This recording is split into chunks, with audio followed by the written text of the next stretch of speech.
యాకోబు 5:11. సహించిన వారిని ధన్యులు అనుకొనుచున్నాము కదా, మీరు యోబు యొక్క సహించిన వాడు ధన్యుడు అనండి. ఈ రోజు నీకు ఇబ్బంది వచ్చిందా, బాధ వచ్చిందా, దేవుడు ఎందుకు చేశాడు, దేవుడు ఎలాగ జరుగుతుంది, ఎన్ని వచ్చినా సరే అయినా నువ్వు దేవుడిని విడిచిపెట్టకుండా సహిస్తూ అలా ఉన్నావా, నువ్వెవరమంట, ధన్యుడవు. అయినా నువ్వు వచ్చావు కదా.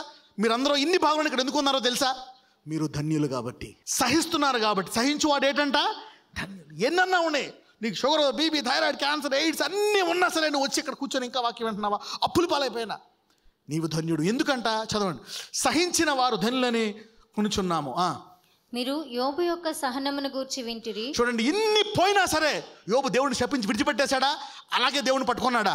నా అంతములో నేను దేవుడిని తిరిగి చూస్తాను, నా దేవుడు మంచినిచ్చాడు, చెడు కొను వేస్తా అని 2 మాటలు తప్పుడు మాటలు మాట్లాడాడు. కానీ విశ్వాసాన్ని విడిచిపెట్టాడా, విడిచిపెట్టలే. భార్య ఏమంది, తిట్టేసే, శపించు, నువ్వు కూడా సావు అంది. లేదు, నా దేవుడు చంపేసిన నేను ఆయనను తిరస్కరించను అంటాడు. I will still trust him even though he slays me. అందరూ చెప్పండి, నాకు ఎన్ని కష్టాలు వచ్చినా నేను దేవుడిని విడిచిపెట్టను, ఎందుకంటే ఆయన అంతము గొప్పగా ఉంటుంది. చదవండి, మీరు యోబు యొక్క సహనము గురించి వింటారు కదా, ఆయన ఎంతో జాలియు కనికరమును గలవాడని మీరు తెలుసుకొని ఉన్నారు. ఆగండి, ఏమైంది యోబు అంతం ఏమైంది, ఎన్నంతలు ఇచ్చాడు దేవుడు. విశ్వాసాన్ని గట్టిగా పట్టుకునే వారు దేవుని యొక్క అధిక కృప, అధిక హెచ్చింపును చూస్తారు. You see that the end of the Lord will be glorious. కొంతమంది the end of the Lord అనండి. The end, this is how God will end in your life. నువ్వు చావు, అనేకులు చనిపోయారేమో వ్యాధితో, నువ్వు చావు. This is what. యోబు గ్రంథం 33 చూశారు కదా, ఆ వ్యక్తి ఎప్పుడైతే చెవులు తెరపడ్డాయో చనిపోయాడో మళ్ళీ యవ్వన శరీరం వచ్చేసిందా, యవ్వన శరీరం వచ్చేసింది. 1 పేతురు 5:10, 1 Peter 5:10. తన నిత్య మహిమకు క్రీస్తునందు మిమ్మును పిలిచిన సర్వకృపానిధియగు దేవుడు కొంచెము కాలము మీరు శ్రమ పడిన పిమ్మట. అందరూ పక్కలతో చెప్పండి, కొంచెము కాలమే అనండి నీ సమస్య. కొంతమంది అంటారు ఇంతే జీవితాంతం, నా బతికంతా ఇంతే. పక్కన వాళ్ళు చెప్పు, స్టాప్ యువర్ సెల్ఫ్ ప్రాఫెసీ. అంటే ఏంటి, నీ సొంత ప్రవచనం ఆపు అనండి. You are talking about yourself in a wrong way. దేవుడు ఏమంటున్నాడో తెలుసా, తన నిత్య మహిమ క్రీస్తునందు పిలిచిన మిమ్మల్ని సర్వకృపానిధియగు దేవుడు. అందుకే నీకు దేవుడి కృప కొంచెమే తెలుసు. ఎక్కువ తెలిస్తే ఏమంటావో తెలుసా, ఈ మరణకరమైన రోగము ఇది నాకు కొంతకాలమే, ఈ జీవితాంతం ఉండే షుగరు కొంతకాలమే, ఈ జీవితాంతం ఉండే బీపీ కొంతకాలమే, ఈ క్యాన్సర్ చావు కాదు, ఇది కొంతకాలమే, only for a short time if you are a wise man. తన నిత్య మహిమ క్రీస్తును మిమ్మల్ని పిలిచిన సర్వకృపానిధియగు దేవుడు కొంచెము కాలము మీరు శ్రమపడిన పిమ్మట తానే మిమ్మల్ని పూర్ణులనుగా చేసి స్థిరపరిచి బలపరచును. పక్కన చెప్పండి, కొంచెం కాలం ఓపిక పట్టు, స్థిరపరిచి నిన్ను బలపరుస్తాడని చెప్పండి. God is telling hold on. If you hold on, తానే మిమ్ములను, ఈరోజు నీ దేహంలో ఎన్నైనా ఉండొచ్చు, అదంతా కొంతకాలమే. నేను ఎప్పుడు చెప్తా ఉంటాను అనమాట. ఎప్పుడైనా మీరు ఏదన్నా, ఎంతమంది బ్రెడ్ కొనుక్కున్నారు, బ్రెడ్ మీద ఎక్స్పైరీ డేట్ ఉంటుందా, ఎన్ని రోజులు ఉంటుంది, 4 రోజులు, వారం, మహా అంటే 10 రోజులు సూపర్ బ్రెడ్ అయితే.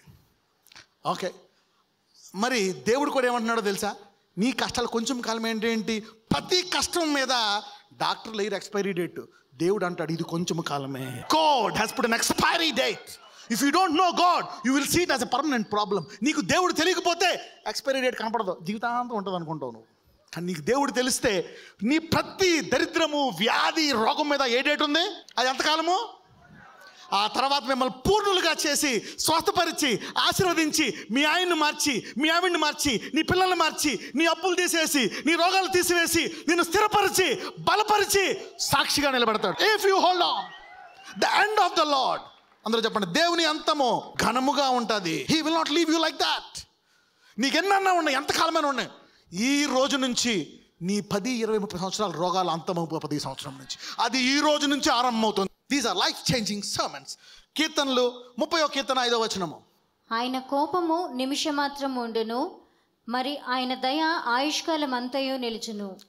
ఎక్కువ కాలం స్వస్థత ఉండాలా, 1 నిమిషం మట్టుకే ఈ బాధ ఉండాలని చెప్తాడండి. ఈలో నువ్వేం చేస్తావా తెలియక, ఇంతే నా బతుకు, జీవితాంతం ఇంతే, ఇది పోదో అని పర్మనెంట్గా ఫిక్స్ అయిపోతావు. దేవుడు ఏమంటాడు, నువ్వు ఫిక్స్ అయిపోయాక నేనేం చేయనమ్మా.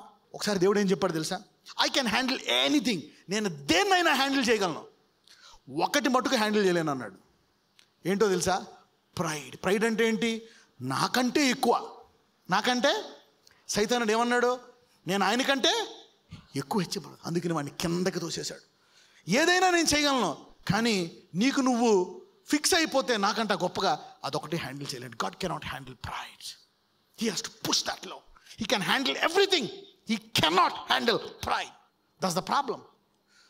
ఆయన కోపము నిమిషం మాత్రం ఉండును, ఆయన దయ ఆయుష్కాలం అంత. చదవమ్మా. సాయంకాలమున ఏడ్పు వచ్చి రాత్రి ఉండినను ఉదయమున సంతోషము కలుగు. మీ అందరికీ ఉదయము కలుగును గాక. ఏ బాధ ఉన్నది నిమిషం మాత్రమే అనండి. His mercy will overtake you. యోబుగా తెలుసు, నన్ను శిక్షించిన, ఆయన వదిలేసిన, నాకు ఇన్ని జరిగిన, ఆయన కోపం ఎంతకాలం ఉంటుంది? Dark moment. ఎవరికైనా తెలుసా ఇది? Bright future. యూనో ఏది ఎక్కువ తెలుసా? Dark moment is only for a moment. Bright future ఆయుష్కాలం అంతా అంటానండి. ఆయన కోపము నిమిషం మాత్రం ఉండును, ఆయన దయ ఆయుష్కాలం అంతా. అంటే ఇప్పుడు ఆయన మైండ్లో ఏముంది? ఈ రోగం త్వరగా పోతుంది, అప్పులు, ఈ కష్టాలు ఎన్ని త్వరగా పోతాయి, నీ భర్త త్వరగా మారిపోతాడు, కొంతకాలమే ఉంటుంది, దాని తర్వాత మిగిలిన జీవితం అంతా సుఖంగా ఉంటావని ఆయన మనసులో నువ్వు ఫిక్స్ అయిపోయావు. ఈడు మారడో. ఎందుకు? ఎవరు ఫిక్స్ అవ్వమన్నాడు నిన్ను? ఈరోజు ఆ కట్లన్నీ, ఆ మాటలన్నీ వెనక్కి పోవును గాక. I cancel those negative words you have prophesied on yourself. Sometimes you speak like that, but God can change. ఆయన కాలములను సమయములను మార్చువాడు. He can change the seasons. సాయంకాలమున ఏడ్పు వచ్చి రాత్రి ఉండినను ఉదయమున సంతోషము కలుగును. పక్కన చెప్పు, సూర్యకాంతి నీ యొక్క బాధలను అధిగమించును గాక అనండి. Yeah, that's what God can do in your life. That's what God can do in your life. Humility. You know pride brings corruption. Pride ఏం తీసుకొస్తుంది?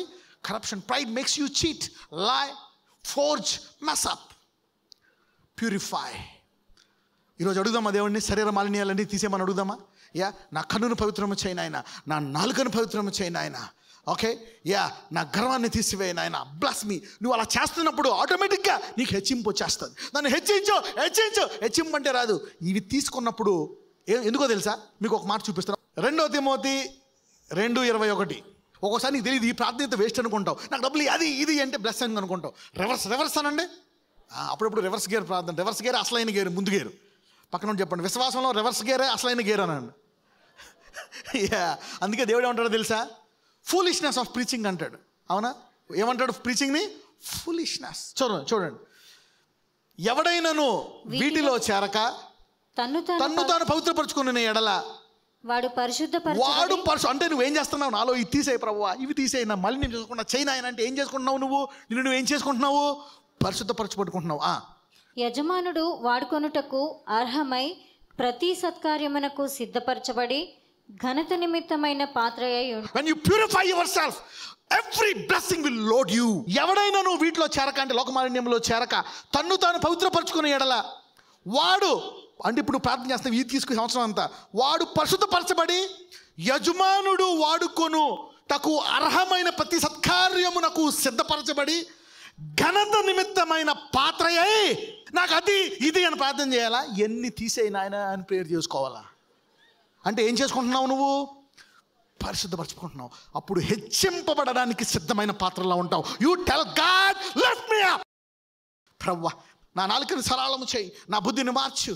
Lord, purify me, purify my heart, take it of.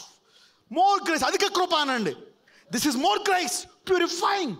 More grace will purify you and you will be exalted automatically. God, purify me, purify my heart. నా తలంపులను పరిశుద్ధపరచు నాయన. నాకు ఈ చెడు తలంపులు రాకుండా చేయి నాయన. ఇదిగో నా కళ్ళు తప్పు మార్గాన్ని పోతున్నాయి, నా కళ్ళు తప్పుడు చూపులు చూస్తున్నాయి, నా తలంపులు తప్పుగా ఉన్నాయి నాయన, నా ఆలోచనలు తప్పుగా ఉన్నాయి. ఇదిగో నా నోరు ఊరికే చెడు మాటలు మాట్లాడుతుంది. ఇవన్నీ కూడా నాకు చెడు తలంపులు. ఎస్ లార్డ్, గర్వము, ఇవన్నీ ఉన్నాయ్యా. దేహముతో వీటిలో నన్ను పరిశుద్ధపరచు. Lord, purify me. This is more grace. అయ్యా, ఈరోజు సంఘంలో ప్రార్థించే వాళ్ళందరికీ అధిక కృపను దయచేయి నాయన. నాజరేయుడనేసు నామమున దీన్ని మీ జీవితాంతము ఈ ప్రార్థన నిలకడగా ఉండును గాక.